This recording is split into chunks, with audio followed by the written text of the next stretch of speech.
Hola, buenas noches a todos. Agradezco la invitación a XM Servicios Legales. Hoy les voy a hablar sobre la desaparición forzada en el sistema interamericano de derechos humanos. Bien, cualquier tema, si no se delimita, puede ser bastante extenso. Por lo tanto, esta charla va a tener tres elementos. El primero, vamos a hablar un poco de derechos humanos. Después, del sistema interamericano de derechos humanos y finalmente de la desaparición forzada. Voy a compartir unas diapositivas. Aquí están.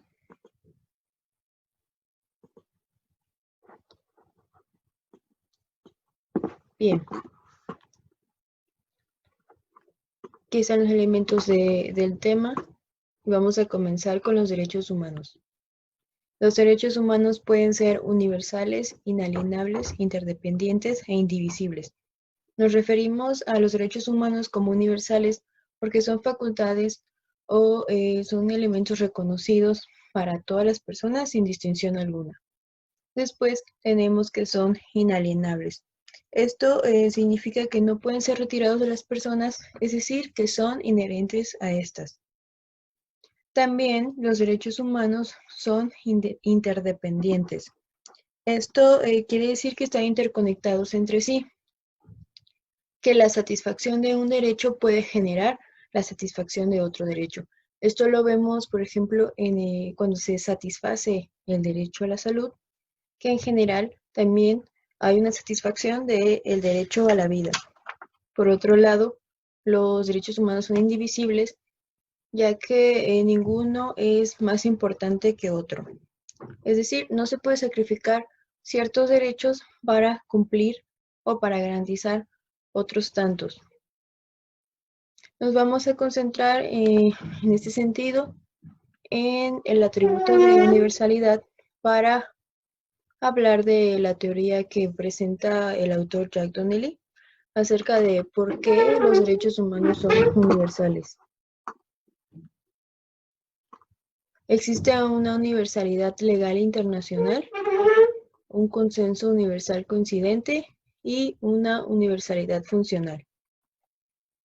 La universalidad legal internacional se basa en que los estados, en que la mayoría de los estados han aceptado a los derechos humanos. Y esto se puede ver porque los estados construyen regímenes internacionales, tales como el régimen universal, el régimen interamericano, el europeo y el africano. Por otra parte, se trata de un consenso universal coincidente porque a pesar de que existen muchas culturas en el mundo, estas han llegado a acuerdos de cuáles son los valores que maximizan y estos se plasman en los tratados internacionales. Tenemos, por ejemplo, el derecho a la vida, el derecho a la libertad, el derecho a la personalidad jurídica. Por otra parte, la universalidad funcional se refiere a tomar todas aquellas buenas prácticas que ayudan a maximizar la protección de los derechos humanos. Bueno, la Declaración de Viena de 1993 se refiere a los derechos humanos como aquellos que tienen su origen en la dignidad humana y en el valor de la persona humana. Es decir, todas las personas tienen el mismo valor, no importa sus características. Y bueno, también Jack Donnelly se refiere a los derechos humanos como un atributo del ser humano. Vamos a avanzar. Aquí vemos los regímenes internacionales de derechos humanos. El primero, el universal, que fue en el que se consolidó en primer lugar. No obstante, hay que mencionar que la Declaración Americana de los Derechos del Hombre y del Ciudadano nació 6 meses antes que la Declaración Universal. Entonces hay una importancia ahí histórica de esta Declaración Americana. Entonces, tenemos el régimen universal o sistema universal de derechos humanos y tenemos 3 regímenes regionales de derechos humanos: el europeo, el africano y el interamericano. Estos han sido nutridos o han sido inspirados en el régimen universal de derechos humanos. Se puede decir que hay una dinámica de complementariedad y que siguen los mismos principios y no se contraponen. Bueno, hasta este momento me he referido a regímenes internacionales de derechos humanos. ¿Pero por qué son regímenes? Bueno, porque son un conjunto de normas. Podemos decir que desde la perspectiva de von Wright nos referimos a normas cuando hablamos de reglas y principios. Y bueno, estas reglas, estas normas van a guiar el comportamiento de los estados para llegar a ciertos objetivos y maximizar sus beneficios. En este sentido, los regímenes internacionales ayudan a que los estados cumplan con ciertos objetivos que de otra manera, si actuaran de forma individual, no pudieran cumplir. Los regímenes internacionales evolucionan. Aquí vemos en la imagen las 4 fases de evolución.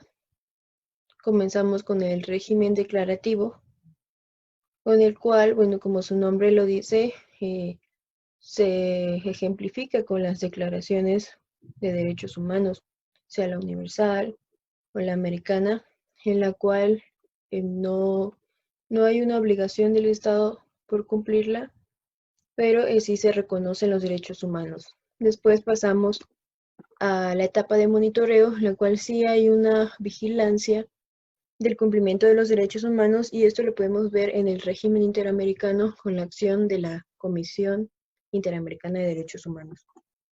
La comisión realiza actividades. Entre todas sus actividades tenemos las visitas in situ, las investigaciones in loco, en las cuales observa el panorama y el cumplimiento de los derechos humanos en los estados, y de ahí realiza un informe.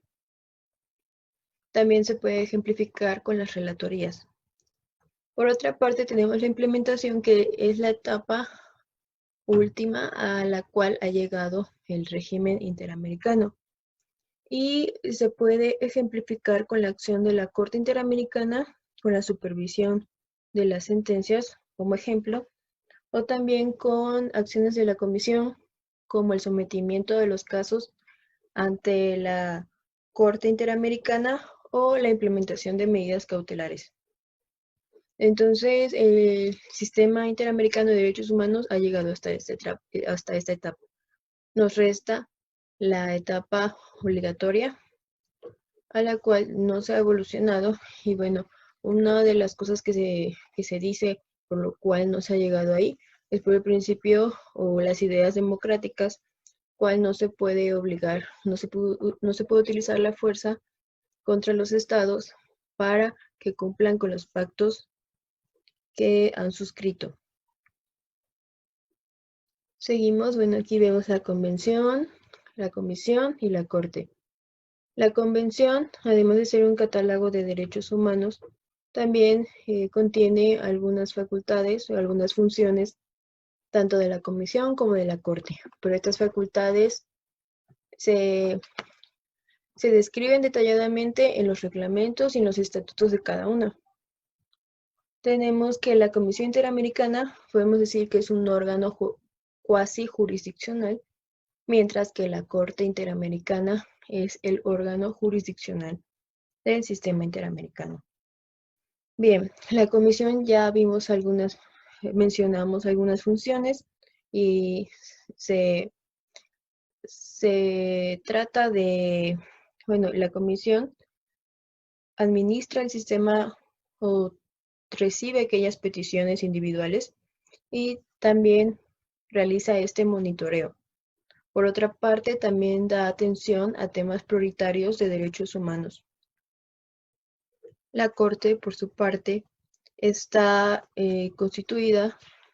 integrada por 7 jueces nacionales que, bueno, los fallos que emite la Corte son inapelables. En relación con la desaparición forzada, bueno, sabemos que la comisión recibe peticiones individuales, y bueno, en relación con la desaparición forzada, hay que agotar un principio de exhaustividad, es lo que dice el reglamento. No obstante, la desaparición forzada entra en los casos de excepción. ¿Qué quiere decir esto? Bueno, el artículo 46 de la Convención Americana sobre Derechos Humanos se refiere a que en los casos urgentes o graves violaciones a los derechos humanos, como es la desaparición forzada, la Comisión puede admitir las peticiones, ya que la persona corre peligro, o sea, su vida corre peligro. También hay otras excepciones, como cuando el Estado no contemple un recurso efectivo para la garantía de los derechos humanos de las víctimas, entonces la Comisión está facultada para admitir la petición. Bueno, otro punto importante es cuando la Comisión va a turnar el caso a la Corte Interamericana, se pide la aprobación del peticionario, para lo cual éste debe decidir y redactar 3 elementos indispensables, que es la posición, tanto pues de la víctima en este caso, como de sus familiares. En segundo lugar, los fundamentos por los cuales cree que su caso debe llegar a la Corte Interamericana, al conocimiento de la Corte. Y en tercer lugar, describir cuáles son sus pretensiones con referencia a las reparaciones y a las costas. Y bien, vamos a avanzar. Aquí vemos algunos temas, son 5 temas que conoce la Corte Interamericana, porque si se estudia la jurisprudencia, se pueden agrupar en estos temas. Esto lo podemos encontrar en el libro de Jus Constitucional Comune de Derechos Humanos, publicado por la UNAM y otros institutos, el Instituto Max Planck. Y bueno, vemos las diferentes violaciones de los derechos humanos, pero la desaparición forzada se encuentra en las violaciones que reflejan el legado del régimen autoritario, dictatorial, o aquellas violaciones graves y sistemáticas de derechos humanos.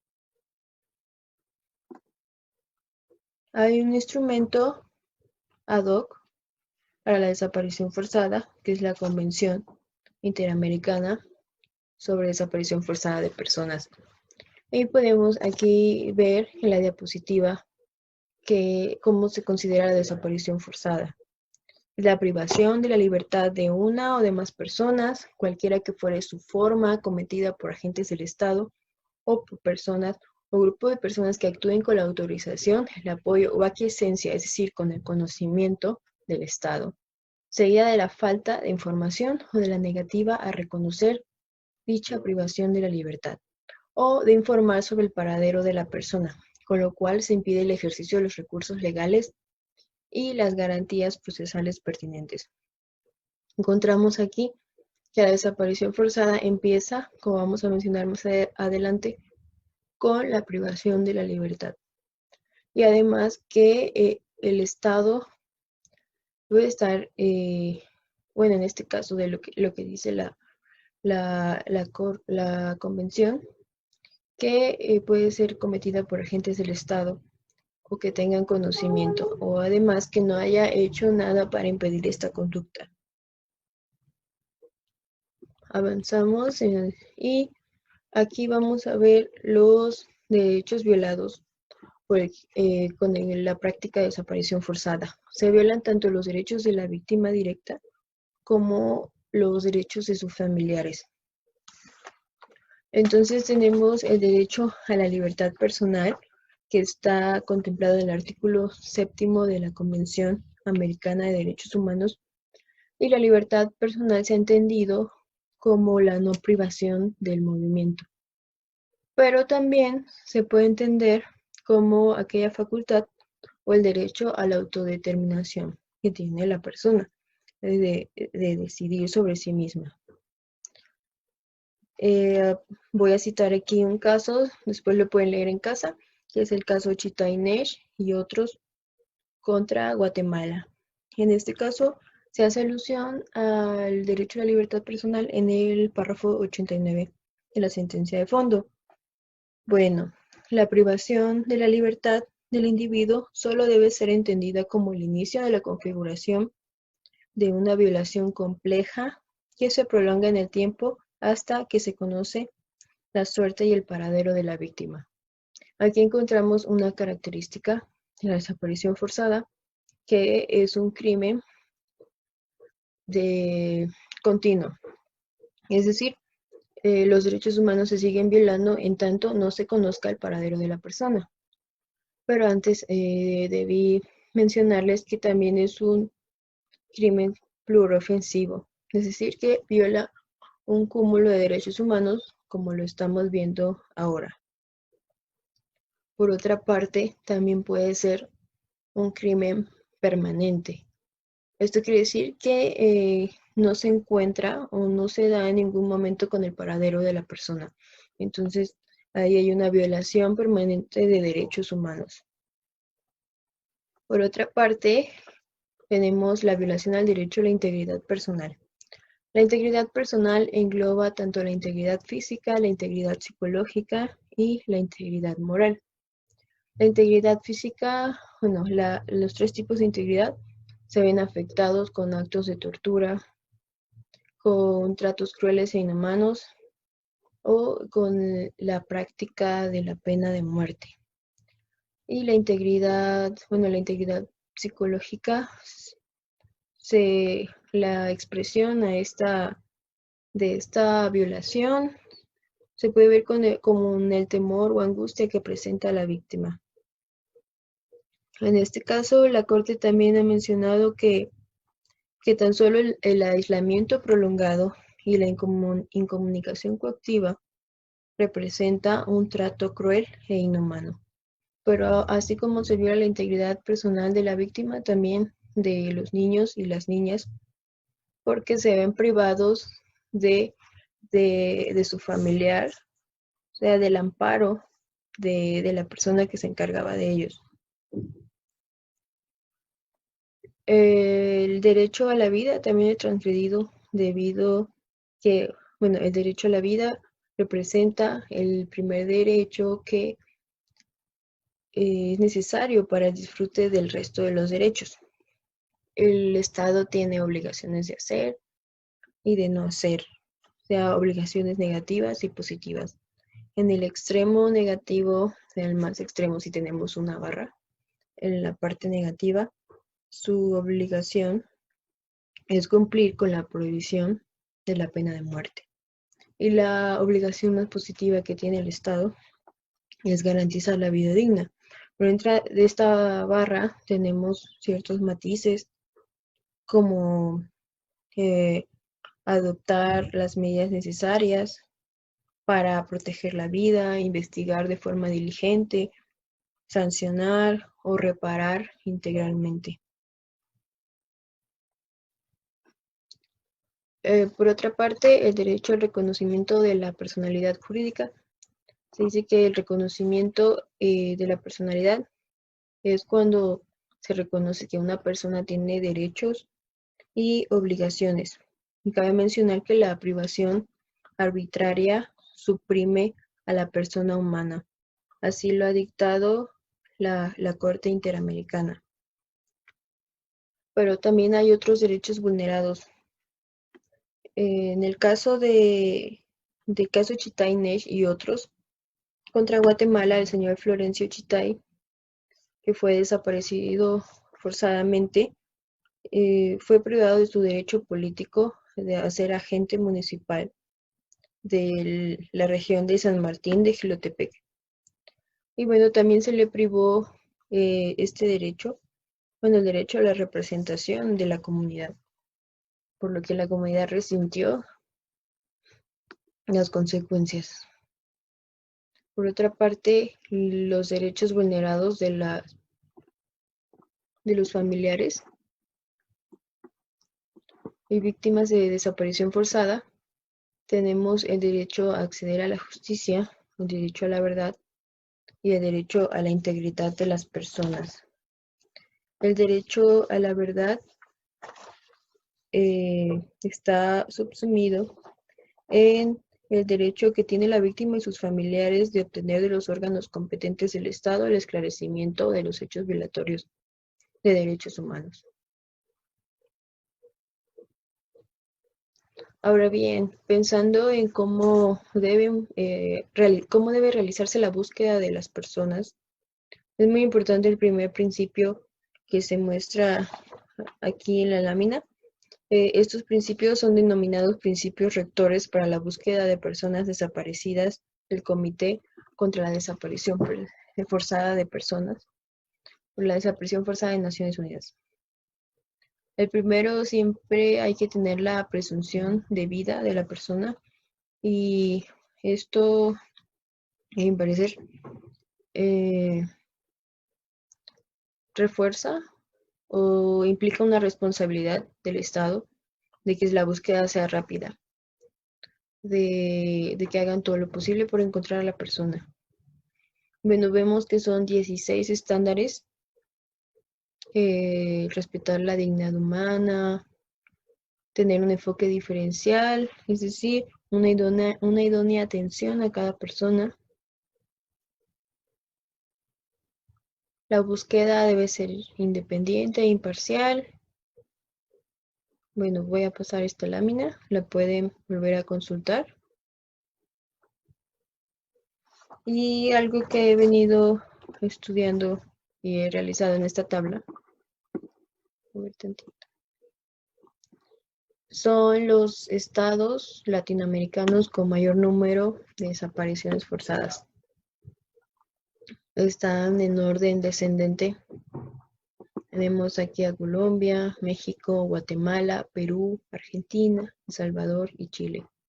La cifra de México se acaba de actualizar hace como una semana. Son más de 70,000 desaparecidos.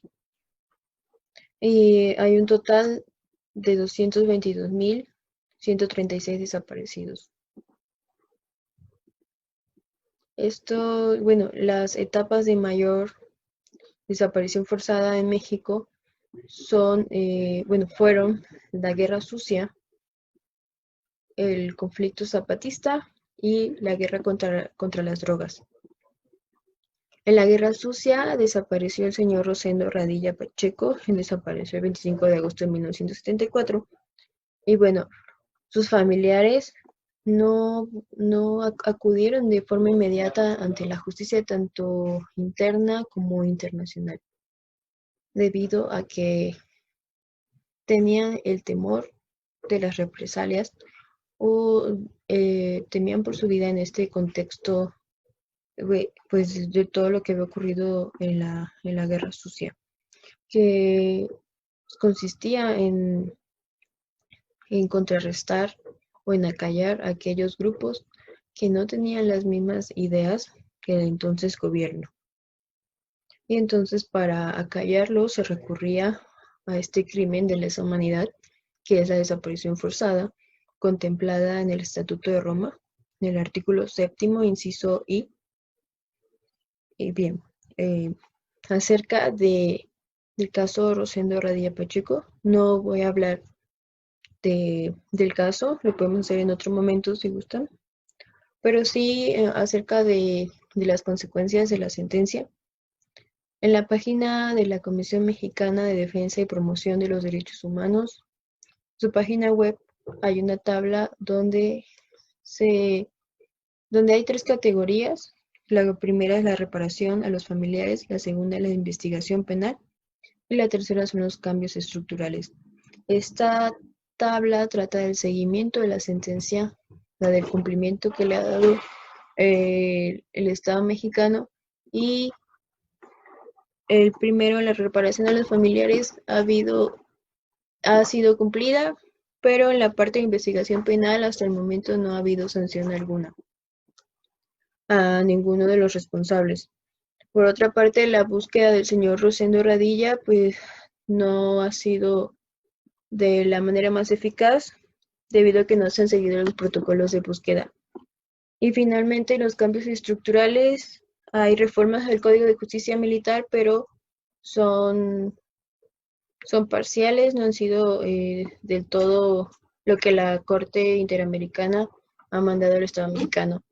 Y lo que hemos visto o hemos estudiado es la reforma al artículo 1 constitucional, donde se incluyen los derechos humanos.